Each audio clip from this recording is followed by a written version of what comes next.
Conservative, constitutional. It's the Andrew Cooperrider Show, keeping you informed on what's going on right here in Kentucky. And welcome everybody to the Andrew Cooperrider Show. Of course, I'm your host, Andrew Cooperrider, and this right here is a radio show that focuses specifically on issues happening right here in Kentucky. Important issues that regard politics going on right in your own backyard. There's a lot of shows out there where you can get those national headlines, but this one right here is where you're going to find out about things happening right here in Kentucky. And today, you know, for the last 2-3 days, I've been really focusing on covering a lot about the governor's election, the election here that's less than a week out. But today I wanted to take a little bit different of a tack. I'm sure a lot of you have heard about the campaigns and what's going on with them. Maybe you're tired of hearing about it. And of course, over the next few days, I'll continue to cover them. But for today, I wanted to focus on some stories that depart from necessarily those elections going on. We're going to cover a few things. One, there's a few weeks ago in my show, I covered the Raceland-Worthington Independent School District in Greenup, Kentucky there, Greenup County. And I covered how they were going through a situation regarding a alleged sexual grooming of children at their high school there. Well, we've got some more details on that, and we'll be diving into that. That'll be the rest of this segment, and then the second segment will also continue on down that line. Then I want to go over, tomorrow starts the first day of early voting, and I want to kind of talk about how early voting got passed and how really the process of it and everything that goes into it shows a strong disrespect that our legislators have for our state constitution when it comes to just doing things they just want to do, they just feel like doing. And then finally, the Louisville Metro Police Department has been undergoing investigations by the Biden DOJ into their policing activities. It would appear a consent decree is looming. We'll go over what they found and what that consent decree might just mean for Louisville. I'll give you a hint. It's not very good at all. Before we dig into it, please just remember you can always reach out to the show by emailing me. You can reach the show by emailing info@theandrewshow.com. Once again, that's info@theandrewshow.com. And send me those emails there. Send me your feedback. And who knows, you might even hear it read out on the air, your email, your comments on the stories. And without further ado, let's dig into it. So as I said, a few weeks ago, I spoke about an ongoing situation in Greenup County regarding the Raceland-Worthington Independent School District and some child grooming going on there. However, more details have emerged, and I wanted to follow up on this story. Now, if we're being honest, sexual misconduct in our public schools is unfortunately not news, and unfortunately for sure not rare.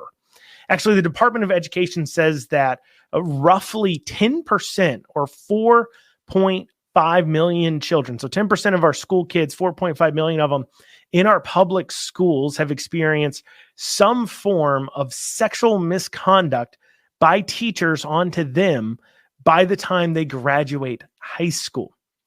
For some, to help you understand just how big of an issue that is a more than 100 times greater by percentage incident rate than reports of sexual misconduct by priests in the Catholic Church. Yet the Catholic Church has gotten quite the reputation due to these sexual misconducts by priests. They've been the butt of many jokes. And of course, it's kind of a well-known idea that Catholic priests can sometimes prey on young boys, but yet public schools have not gained the same reputation, and teachers don't get the same scrutiny, despite the fact that the problem is so much greater than it is in Catholic schools. The question is why? Well, the story regarding Raceland-Worthington High School in Greenup sheds some real good light on why that just might be. And really, there's two stories here. This is why it's going to be covered over two parts. One story is of a girl being allegedly groomed, or several girls being allegedly groomed by high school social studies and law and justice teacher named Robbie Logan. The other story is going to be about how the school board and the superintendent has responded to the situation. Currently, it appears that Robbie has resigned from his coaching position with the school, but he is actually still employed as a teacher. So as I talk to you about what he's allegedly done, just remember that Robbie Logan appears to be still employed by the school. Now, I'm saying allegedly because obviously this has not been, fully investigated necessarily into everything being claimed. I'll go into KSP did some investigations. Perhaps they found some issues going on there. There's some still ongoing investigations by KSP. So I'm going to say allegedly, and most of the allegations, because, you've got to be honest here, and these are allegations until proven otherwise. So these allegations are going to be coming from a public statement and document. A lot of what I'm talking about that was put out by Dwayne and Rebecca Porter. Dwayne and Rebecca are the parents of one of the girls that Robbie Logan allegedly had inappropriate contact with. They provided this statement to the school board after they got shut down in a public comment opportunity. And so they handed this document out and handed it out to the public, and I was sent a copy of it. Now, for those of you unaware what kind of spurred this up, there were some screenshots circulated online of their daughter, Dwayne and Rebecca Porter's daughter, the Porter's daughters there. There's some screenshots of the conversations that the teacher here, Robbie Logan, was having with the daughter. And if the screenshots are doctored or fake, well, that means something different. But if they are real, it appears they are. These are very troubling stories. And nobody has claimed that these screenshots are faked or doctored to my knowledge.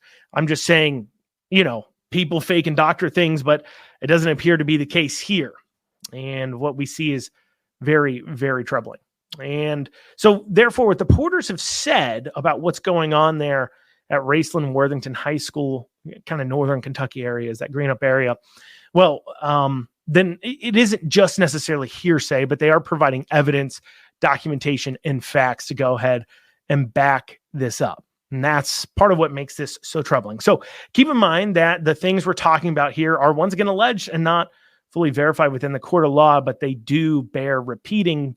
There seems to be enough concreteness to them that, I feel comfortable talking about these allegations as allegations, regardless. So here's what the Porters have alleged happened with their daughter. The grooming and the building of the relationship started when their daughter was just 15. And Robbie Logan at the time was in his mid-30s. So what did they say he did? Well, they say that Robbie Logan made her his student assistant, made the daughter their student assistant, had her sit behind him. He would often touch her leg and foot, and he would treat her in a way that made her feel special and loved. So she in turn started to feel, of course, love for him. He would often challenge her with another female student, saying that the Porter's daughter was just number 2. And if she wanted to be that number 1, she would have to, quoting here, step things up. And he wasn't talking about academics either. He apparently got her phone number. And while he was her teacher, he would text and talk with her on her phone and across social media, across Facebook Messenger. And the Porter's daughter, in reporting this and talking about this, was asked to be interviewed about her problem by the school. And she had first accepted, but then it was discovered that another girl had already reported Robbie Logan for another incident, and nothing came of that. And what did this other girl say Robbie Logan reportedly did to her? Well, very similar situation. The contact, the building of the relationship started in the school, the touching, the challenging, the outside contact over social media and phone with a minor outside school hours. Then the girl graduated high school. And at that point is when Robbie reportedly picked up the sexual aggression towards her and even had her come over to his house on multiple occasions. So here's this guy allegedly running this grooming operation, starting on girls while they're 15 years old, still in school, building up a few years of contact, interaction, rapport as a teacher. Then as soon as they graduate, when it's technically legal, attempts to engage in a more sexual relationship And sometimes apparently he succeeded to a slight degree with that one girl. She's heading over to his house several times, it would appear. So we have these allegations. That's part of the story. But there's another big problem here, and that's how the school board and Superintendent Larry Coldiron have responded.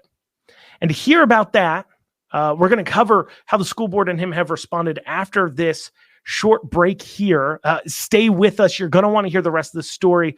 It truly is awful just how the school board has responded to this, how Coldiron has responded to this, and it points to a greater issue. We'll have that after this short break. You're listening to the Andrew Cooperrider Show. And you're back with the Andrew Cooperrider Show. Before the break, I was telling you the story about what's going on at the Raceland-Worthington Independent School District there in the high school with one of their teachers, Robbie Logan, being accused of grooming girls, and then after they graduate, instigating a sexual contact with them. And the parents, this parent, supposedly it happened across several students, and the parents up in arms about this. We kind of laid out the allegations, and now we're talking about how the school board has responded to this. So you've got these allegations, right? But then you have their superintendent, Larry Coldiron, and his handling of the situation, which has been awful and seems to be somehow some corruption or a cover-up here at play. I mean, when you're in a position where you're serving the public, you're an elected board member, you're a government bureaucrat, government agency, your first and foremost concern especially when you're at the head of it, is public trust. The minute the public no longer trusts you, even when you're doing the right thing, it won't be enough. We saw this with COVID. We saw this with other things, of course, the media complex, the public health complex now, and so on and so forth, where these so-called experts just don't seem as expert anymore because of how they handled situations eroding the public trust. Well, you have to keep that in mind. And it would appear that the superintendent here, Larry Coldiron, and the board have forgotten or just don't care about what the public and the parents of the community, parents of kids at the school, what they think about them and whether or not they trust them. All transparency and appearance of actually caring have seriously gone out the window. It would appear that one point, Robbie Logan was being investigated for KSP for his actions. So we've talked about the allegations. Well, KSP is getting investigated over him. And then even during the investigation, where the investigation over his sexual misconduct with students and sexual grooming, during that investigation, he wasn't removed. He wasn't suspended. He wasn't even suspended with pay. He was left to continue to teach and carry on. You have a guy being investigated by the Kentucky State Police for alarming issues, and you leave him put? That doesn't make a lot of sense. That's not how normally government handles itself. Normally they issue a suspension with pay if they don't think they're necessarily guilty, but that way so they can appear above board in order to clear the name and keep the public trust. But that's not what they've done here. So the question becomes, why is this going on? Why is he being left in place? Well, it would also appear that maybe Larry Coldiron knew a little bit more than he was letting on, because the guidance counselor at these schools, the same person that many of these ladies would have first spoken to about the problem, is actually Larry Coldiron's wife. So it leaves one to wonder just how much did Coldiron already know, and that he was covering it up for some reason.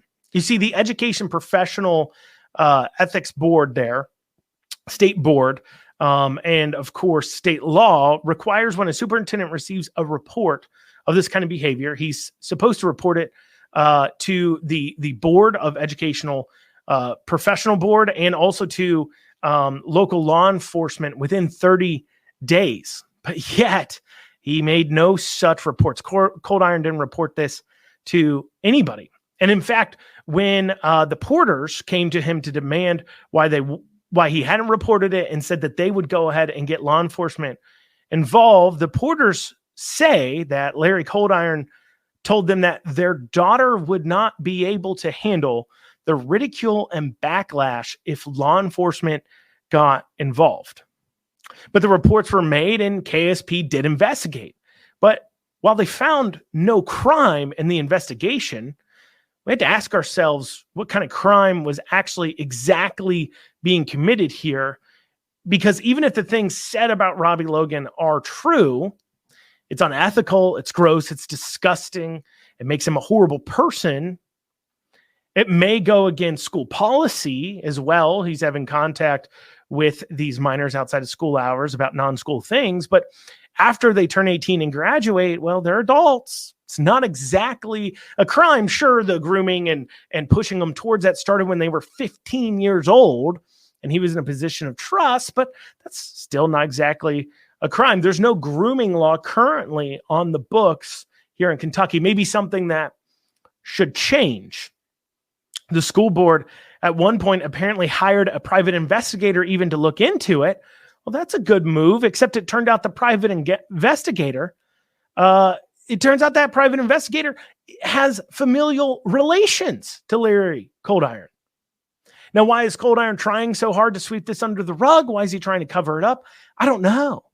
I mean, it could perhaps be that there have been many other teachers and coaches there accused of sexual misconduct with students at the school recently. And some of those accused could even be family members of Superintendent Cold Iron. Perhaps he doesn't want people taking too hard of a look because his own kin, his wife, and himself might even end up getting implicated in a massive child grooming problem that's going on at the Raceland-Worthington School District. And they have known about it and have done nothing about it but enable it to happen. That's a real possibility about what's going on here. So no crime being committed, but girls are still possibly falling victim to a man put in a place of authority who is grooming them for sexual contact the minute they turn 18. What can they do to stop it? Well, the parents took to the school boards to demand a policy update to the school's handbooks, that teachers and their communication with students be met with a new rigorous standard to ensure this kind of behavior didn't happen, that'd be stopped. And to ask, how has this happened and how have you not responded? If this has been going on for years, which it appears it has been with multiple teachers, multiple students, then why haven't you done anything about it? Well, when they showed up to those school board meetings and parents demanding that change, do you think the school board responded saying, absolutely, we'll take care of it. This needs to be addressed. Cold Iron needs to be fired for not taking this as seriously as he should have? No. Of course not. They actually responded in an illegal manner. No, I'm not kidding. They literally broke state law to try and shut these parents up for demanding that something be done to protect their kids. That's the kind of culture we have. Parents getting illegally pushed out of school meetings here in Kentucky because they're demanding that their kids be protected from possible predators at the school. You see, during COVID, school boards took to trying to keep parents quiet about issues going on at their schools here in Kentucky. Issues with masking, COVID policies, issues with what the teachers were actually teaching kids as parents paid more attention during the NTI. And tired of the scrutiny and wanting parents to just go away, many boards decide to cut public comment time completely from the agenda. So our state legislature responded by passing a law that every school board meeting must have at least 15 minutes of public comment time. A law that Raceland-Worthington School Board hasn't seemed to find itself able to follow. The first time the issue reared up at the school board meeting, they cut public comment time illegally short, saying that's enough, we don't want to hear it anymore. The second time, they tried to claim that public comment could only be about items that were on the agenda before them. No such requirement about public comment time for only things on the agenda exists in the law that was passed. So Raceland-Worthington School Board violated that. In fact, Raceland-Worthington School Board had parents removed by the police at the meetings, had police shutting them down. They did more to remove parents demanding something be done regarding their children being the victims of possible sexual predators and groomers than they have to remove the actual sexual groomers. The board and Cold Iron were quicker to get police involved to pull the parents out of there when they were expressing their right to speech, expressing their right to petition their government for redress, something guaranteed to us in our First Amendment of our Constitution. They cared more about shutting them up and got law enforcement involved quicker for that than they got involved for dealing with the actual sexual groomers. So what's happening now at the school? Well, as more allegations have come out, KSP has reopened its original investigation and will continue to dig into the issue of what's happening at Raceland-Worthington. You've got multiple teachers involved with grooming, school boards not following the law, superintendents hiring family members as independent investigators. And I ask you, where's the mainstream media on this? At the top, I mentioned how the sexual abuse problem in public schools is worse than that of the Catholic Church, yet you hardly hear anything about it. Well, here's a perfect example. For some reason, the monolith mainstream media has decided that this story here just isn't worth covering. For many of you, as I speak about this problem that's been going on for months, it will have been the first time you've ever even heard about it. But a possible multiple teacher sexual grooming ring of kids right here in Kentucky at a public school, wouldn't that be a massive story for local news coverage? LEX18, WKYT, WHAS, the Herald Leader, Courier Journal, others. You would expect them to cover it, but no, in fact, they haven't. Not a single publication I can find that is even bothering to report on what's going on. The local paper there in Greenup County, they picked it up and they talk about it. But until we start exposing this problem and hitting it head on, we're never going to fix it. Maybe it's the fear of teachers. Maybe it's the lack of interest in what's happening with kids. Maybe these reporters are just too dang busy right now, writing opinion pieces about how much they hate Republicans, following around that governor's election. But it's up to us to demand answers. You shouldn't be hearing about this first time from a conservative talk show host that does an hour-long show 5 days a week. This should have been front page news at some point, but it hasn't been. Face the problems head on, demand answers. That's the only way this sexual abuse problem happening in school districts all across the country can be put to a stop, at least here in this state. Stop sweeping things under the rug and show them head on. Public disgrace, public shaming for those who want to engage in this kind of behavior. Once, of course, allegations, make sure you line out if they're allegations or allegations. But teachers being investigated for these kinds of things, still teaching? That's not the proper response. That's not the proper response. Well, y'all, coming up after this, I'll be talking about the early votings going on starting here in Kentucky tomorrow. I'll go over some constitutional concerns about that and how it just goes to point to our legislature not really caring about our state constitution and what that means for the rest of us. I'll have more after this short break. You're listening to the Andrew Cooperrider Show. Well, Kentuckians, tomorrow is the first day of early in-person, no excuse absentee voting. What a mouthful that term is. Why is that term so long? Why isn't it just voting? Why is it called early in-person, no excuse absentee voting?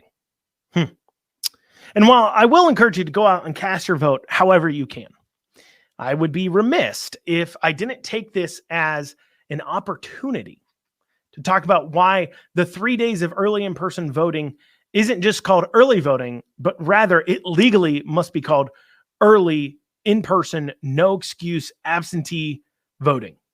A long name, a mouthful. But it's called that because our legislature, our state political leaders, have decided long ago that their respect for the state constitution is minimal. For early in-person, no excuse absentee voting shouldn't be allowed without a constitutional change. Now, I'm not saying that I hate early voting, and I'm not saying that you should not vote during it. If you want to vote during it, take advantage of it. I'm not even saying it's not nice or convenient. You can like early voting personally and take advantage of it while at the same time recognizing a simple, straightforward fact that our state legislature, under prodding from our Republican Secretary of State, decided to play cute with the Kentucky Constitution. Let me read to you an excerpt from Section 148 of our state constitution. All regular elections of state, county, city, town, urban county, or district officers shall be held on the first Tuesday after the first Monday in November. All elections by the people shall be between the hours of 6 o'clock a.m. and 7 o'clock p.m. but the General Assembly may change said hours, and all officers of any election shall be residents and voters in the precinct in which they act. All regular elections shall be held first Tuesday after the first Monday in November. In other words, Election Day is supposed to be one day. That's like early voting. It's called early no excuse absentee voting because it had to fall under that kind of word salad because your vote while you're voting early, it's not really cast till Election Day. They had to create that word salad to get around that little pesky state constitution. Now, the process between early no excuse absentee voting and voting isn't really that much different.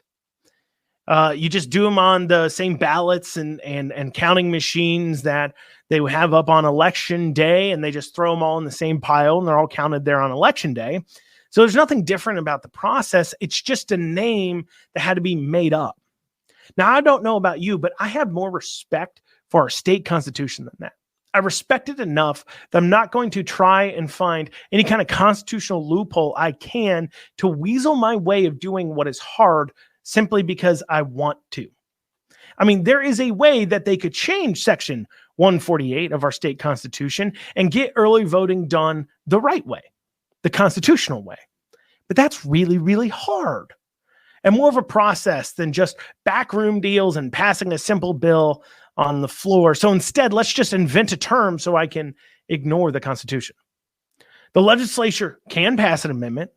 The way you do that is you pass it, and then it goes out on the next November ballot, and voters have to vote then to approve the constitutional amendment. But apparently that's just too hard for our legislators. They said, forget respecting the Constitution enough, we're not going to change it. Instead, we're just going to come up with a term to get around it. Now, I get it. This seems small. And once again, it doesn't mean I'm necessarily against having 4 days to vote, but it's about respect for our state constitution. Enough respect that if I believe in doing these things, I want to do them the right way. And this culture, a disrespect for our Constitution by the state legislature, isn't just about voting either. While early in-person, no excuse absentee voting is just a recent example of the kind of contempt that our legislature has for the Constitution, there's a significantly more harmful ways that playing cute with finding loopholes in our Constitution and the culture of disrespect for it has damaged Kentucky and its citizens. You know, according to the usdebtclock.org, Kentucky is currently in debt to the tune of $56 billion, almost double what our entire state budget is. Not only is this massive, massive number concerning, it leads to a question of how is this even possible after Section 171 of our state constitution reads, the General Assembly shall provide by law an annual tax, which with other resources shall be sufficient to defray the estimated expense of the Commonwealth for each fiscal year. In other words, our budget must be balanced. The state cannot spend more than it estimates it will take in revenues. So how did that $56 billion in debt occur in the first place? Well, simply put, that debt mainly takes the form of unfunded pension liabilities. You see, pension liabilities are not considered a part of the estimated expense of the Commonwealth. How convenient. Therefore, if the state can just not pay that it's required or needed pension liabilities, it can just decide not to pay them, and now they have some extra funding for some better and more shiny objects and projects that come along. Something that happened often in the Steve Beshear governor days with the Democrat legislature, where the pensions were not properly funded, awfully funded, and instead the money went to boondoggle projects and programs rather than paying the pension liabilities. So while the spirit of Section 171, as passed originally in 1915, was such that the state wasn't really supposed to go into debt, well, that spirit and that respect for the meaning of it has long since been left behind for our legislature, and now we find ourselves $56 billion in debt and a pension system that has been so underfunded that its possible collapse was featured in a PBS documentary just a few years ago, a national PBS documentary just a few years ago. That's why I take such offense to this inventing of terms and loopholing of the state constitution by our legislature. Not just because I hold the following process and condition, or I hold that following that constitutional process and following the Constitution in high regard, but because I also think this type of process is exactly why Kentucky citizens are now $12,000 each in debt that the state has gotten us into. If you don't like what the Constitution says, well, then change it. Sure, it's a process, but there's a reason why it is. It's there to protect citizens from our government. Laws created by our government are to regulate us. And the Constitution is there for regulating the government. Understand this. Now, a lot of people get mistaken on this. Legislature doesn't have to follow the law. When they're making new laws, they don't have to follow old laws. It really doesn't matter what they've passed in the past. When they pass the new law, they can just rewrite their old law. There is but one document that controls the legislature. There is but one document that is supposed to keep the legislature in check, and that is our state constitution. But instead of our legislature having that kind of reverence, instead, we have a government that's trying to figure out any way it can to ignore the spirit and the meaning of the Constitution, and it leads to disaster for us citizens. So go out. Early vote if you want to. Take no shame in it. I get it. Like I said, it's convenient. And I'm not saying it's an awful thing. I'm not even saying I wouldn't be for a constitutional amendment to change it. I think we should have some debate about it, but I'm not saying I'd necessarily be against it. But just remember, in its current form, without a constitutional change, early, no excuse, absentee voting is a sham. And it's ignoring the spirit of our Kentucky state constitution. Well, coming up, guys, I'll be going over the Biden DOJ is nearing a consent decree with the Louisville Metro Police Department. We'll go over what that means and what they've dug into after this short break. You're listening to the Andrew Cooperrider Show. We'll see you guys back here in just a few minutes. After the Breonna Taylor incident, Governor Beshear and others asked for the DOJ, the Federal Department of Justice, to investigate the Louisville Metro Police Department for possible misconduct. The DOJ began investigating the Louisville Metro Police Department in 2021. So understand, this has always been under the Biden's DOJ. And the DOJ's investigation of the police force has taken about 2 years. It started, like I said, in 2021, and it's come back this year with the following findings. This is what the investigation has said that the Louisville Metro Police Department is guilty of doing. Using excessive force, including unjustified neck restraints and unreasonable use of police dogs and tasers. Conducting searches based on invalid warrants. Unlawfully executing search warrants without knocking and announcing. Unlawful stops, searches, detaining people, arresting people during street enforcement activities, including traffic and pedestrian stops, unlawfully discriminating against Black people in the enforcement activities, violating the rights of people engaged in protected speech critical of policing, and Louisville Metro Police Department discriminating against people with behavioral health disabilities when responding to them while they're in crisis. Now, I'm not going to pretend that anything our police officers do is fine. There's some nuance here that I think we should have an honest discussion about. Conducting searches on invalid warrants, unlawfully executing searches, unlawful stops and searches, unlawfully detaining people, those are big issues. And what they really point to isn't necessarily a problem with the average police officer on the ground, the street cop, the beat cop. What it points to is more of a process and administration problem within the force itself. Proper training on what's lawful and not, instead of just playing the telephone game, certainly could be very useful to help stop these things. Having occasional continuing education with lawyers coming in to talk to them about what's right and wrong. But once again, I value and hold in high regard our Constitution, both state and federal, and I believe the rights guaranteed in them are sacred and must be guarded. So while I'm not going to say that everything they found I have a problem with, because that's just inaccurate, I do think we need to be following the Constitution when it comes to our property rights and our ability to be free. But I still back the blue. And backing the blue doesn't mean we give a blank check to the police to conduct themselves however they see fit with no regard for people's rights. What it means to me is that we recognize the job of policing is hard. That police are oftentimes unfairly attacked for how they handle themselves in difficult and out of control situations. Now, where the Biden administration in their findings just goes off into the crazies is with a few of their findings, specifically their points about unlawful discrimination against Black people and discriminating against people with mental disabilities when responding to them.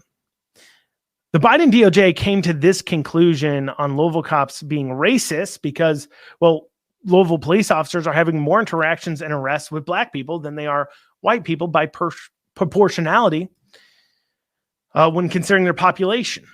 But not in proportionality to the calls that come in, just proportionality to population. I mean, it's not as if the Louisville cops are sitting there and they're getting a 911 call and they're asking, well, is the person doing this to you white?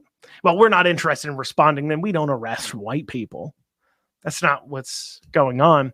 And it's also not as if the police are sitting here looking at a map of communities saying, well, that area is white, so we don't send cruisers there. And well, that area is Black, so we're going to go ahead and send cruisers there. It's simple.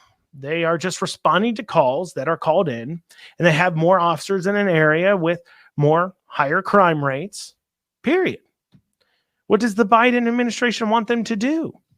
Police show up to a call and see the perpetrator's Black and then turn around and say, never mind, we hit our racial quota for the day, so you better not try to stab that person tomorrow early in the morning before we've arrested too many people of one skin color, or we'll be back to get you. You know, yesterday I talked about how the liberals in this world have an odd view of what's racist and what isn't. To them, responding to every call the same way and arresting people for committing crimes, regardless of their skin color, is racist. And you know what's the most awful thing about their messed up ideology? Is that it hurts those that they're pretending they care so much about. Statistically, most crimes committed by people of one color are committed against someone of the same skin color. So whites commit crime against white people, Black people against Black people, Asians against Asian, so on and so forth. So by not treating all perpetrators the same way, regardless, by putting instead this kind of two-tiered justice system where people get treated differently based upon their skin color, you're actually hurting the people who are their victims, who statistically most often would be the people of the same race. So by trying to make law enforcement all about someone's race, you've actually hurt the good, upstanding citizens of that same race. I don't know about you, but I think all victims of crime deserve justice regardless of their race, regardless of their skin color. But in the world of liberals and these far left crazies, the logical conclusion of their beliefs means that minority victims of crimes don't deserve the same justice as the rest of us. Everyone deserves a safe neighborhood regardless of race, and police should deliver that regardless of race. But when it comes to the Biden DOJ in Louisville, well, that basic non-racist idea, it just doesn't fly for them. To the Biden's DOJ, other point about, well, the responding to people with mental health issues wrongly. I mean, police officers have one job: enforce the law, arrest those that break it. They are not therapists. They're not mental health experts. They're there to arrest people that break the law, period. Let me give you an example of an altercation that the Biden DOJ cited as an improper response by Louisville police officers. This happened on April 29th, 2020. Happened at about midnight, 34 hours, according to the incident report. The officer responded to a troubled person running near the intersection of Moonlight Way and Sedola Drive, where a disorderly, intoxicated, female was running through the neighborhood. When he arrived on scene, a hysterical female began fighting with another female, then decided to start fighting a male. The officer separated them and held her down with his foot by placing it on her shoulder. She complied with a smile on her face and then proceeded to bite his ankle, causing a great deal of pain. With his Stinger flashlight in hand, he struck her with 4 forward strikes to the left side of her jaw and left shoulder area to make her stop.